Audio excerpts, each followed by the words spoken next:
Hi Tirupati అయితే వచ్చేసామండి. So కొండ మీదకి వెళ్ళడానికి అయితే మేము వ్యాన్ అయితే బుక్ చేసుకున్నాము.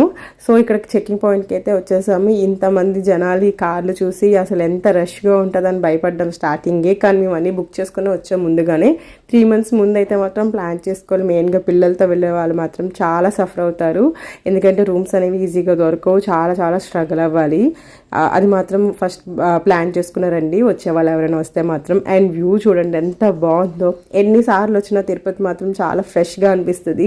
అండ్ ఏంటో ఆ దేవుడ్స్ అనేది నాకు వెళ్ళగానే మనకు అదొక తెలియని ఒక పాజిటివ్ ఎనర్జీ అనేది మనకు వస్తుంది కదా. సో మేము కొండ మీదకి అయితే రీచ్ అయిపోయామండి స్టార్టింగ్. సో మేము ఇంకా రూమ్కి అయితే చెక్ ఇన్ అవ్వడానికి వెళ్తున్నాము. సో మనకు తెలుసు కదా, రూమ్ అనేది CEO ఆఫీస్కి వెళ్ళి మనం కలెక్ట్ చేసుకోవాలి కీస్ అనేవి. ఎవరైనా అంతే, లేదు కావాలనుకుంటే మాత్రం మనకు రూమ్స్ అనేవి సపరేట్గా కూడా దొరుకుతాయి అనమాట. సో ఇంకా మీకు మంచి మంచి వీడియోస్ వస్తాయి. నచ్చితే మాత్రం లైక్, షేర్, సబ్స్క్రైబ్ చేయండి, నన్ను ఫాలో అవ్వండి. Thank you.